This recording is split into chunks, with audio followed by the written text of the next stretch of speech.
Jai Guruji Maharaj, Shukranaguruji Maharaj, with folded hands and gratitude in my heart, I bow to the lotus feet of our beloved Guruji. With his divine grace and due permission, let us immerse ourselves in the nectar of the holy Shiv Puran.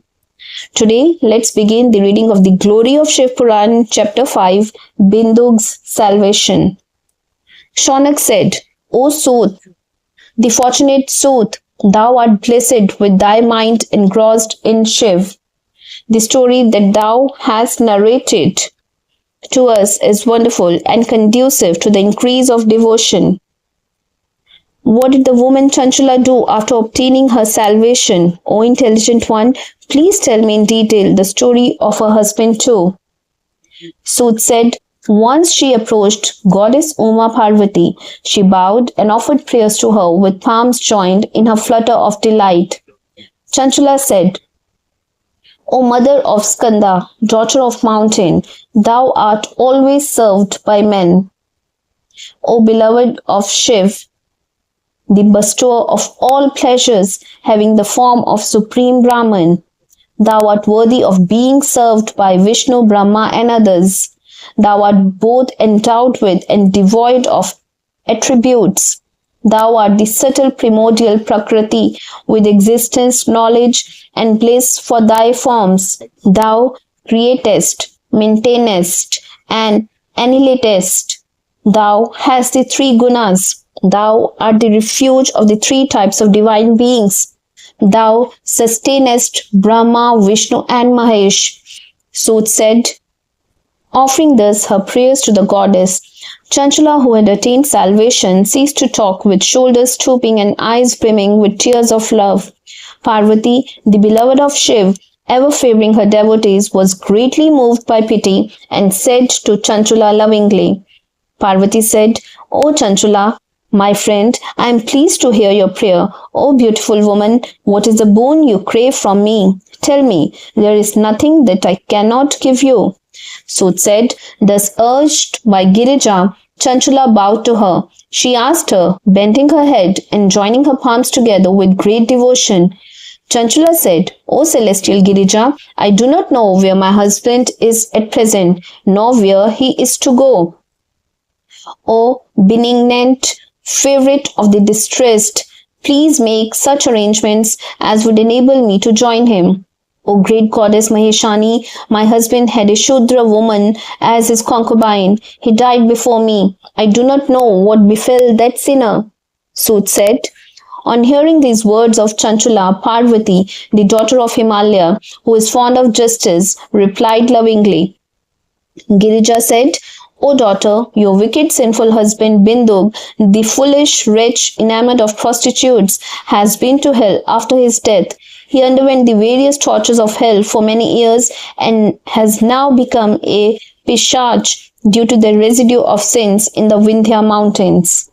Even now, that wicked fellow is undergoing various painful tortures. He, in the form of Pishach, has only wind for his diet and is suffering from all sorts of miseries. Sooth said, on hearing these words of Gauri, Chanchula of auspicious rites was overwhelmed by the pain at the news of her husband's distress. She somehow steadied her mind, bowed to Maheshwari, and with a worried heart asked the goddess. Chanchula said, O Maheshwari, O great goddess, be kind to me. Please redeem my husband, a wicked perpetrator of evil actions though he be. What is the means by which my husband, the sinful wretch of crooked intellect, can attain salvation? O goddess, obeisance to thee, please explain to me.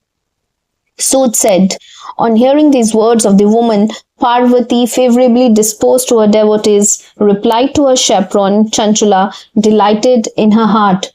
Parvati said, if your husband were to hear the holy story of Shiv, he shall surmount the misery entirely and attain salvation.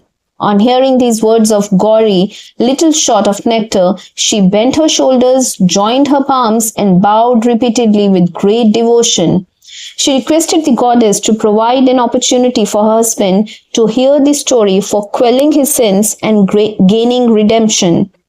Sooth said, Gauri, the beloved of Shiv, on being frequently requested by the woman, took pity on her. making it clear thereby that she was favorably disposed to her devotees.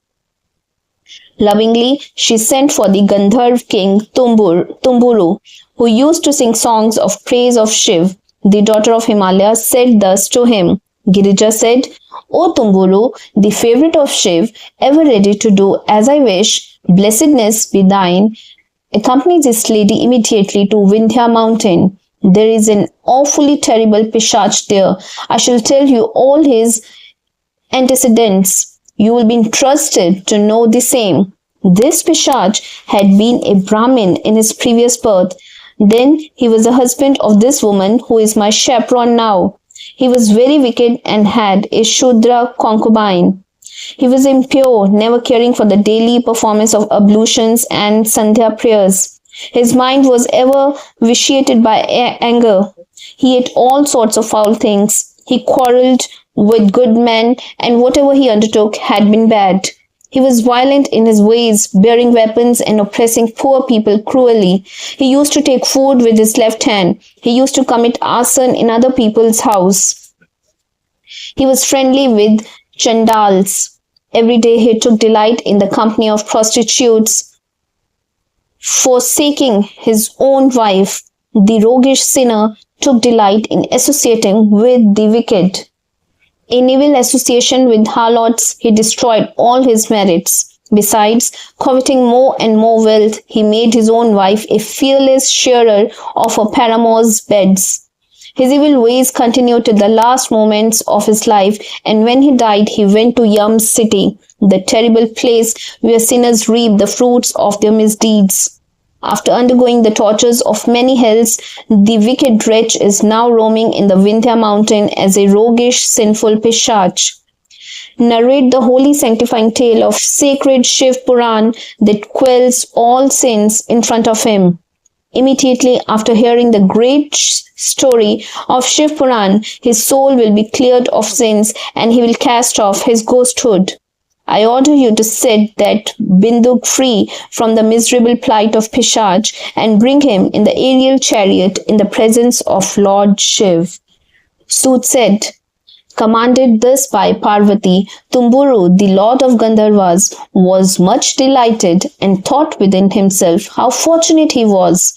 Tumburu, the comrade of Narad, went to the Vindhya mountain seated in the aerial chariot in the company of Chanchula, the sinless woman, and saw the Pishach laughing, crying, and loudly shouting by turns.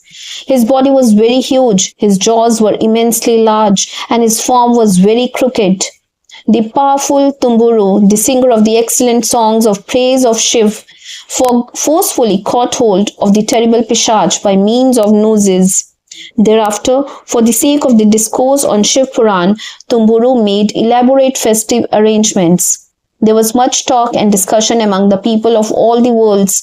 Oh, Tumburu has gone to the Vindhya mountain at the suggestion of goddess to narrate the story of Shiv Puran to redeem the Pishach.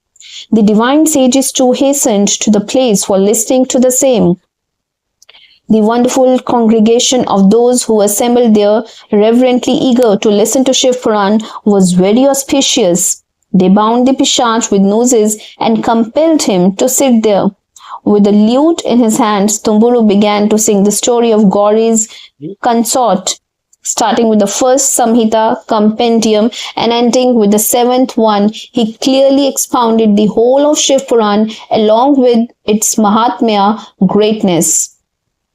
On hearing the Shiv Puran consisting of 7 compendiums with great reverence, all the listeners deemed themselves highly blessed.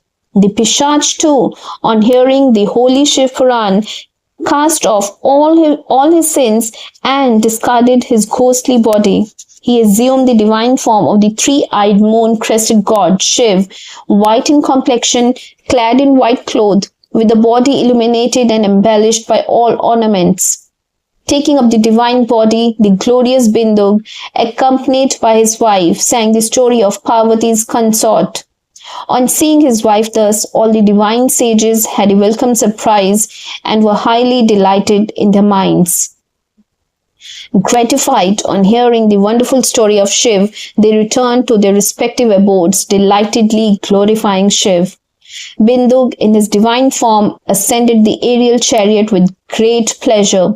High up in the sky, with his wife at his side, he shone brilliantly. Singing the pleasing attributes of Shiv, he hastened to Shiv's region, accompanied by Tumburu and his own wife. Bindug was welcomed by Shiv and Parvati and was lovingly made their attendant. His wife became the chaperone of Girija. In that permanent abode of excellent bliss and sublime luster, he acquired an unassailable residence and unobstructed pleasure.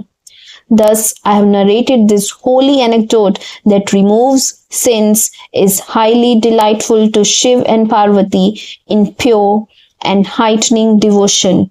He who listens to this account with devotion and recites this piously shall enjoy immense pleasures and obtain liberation.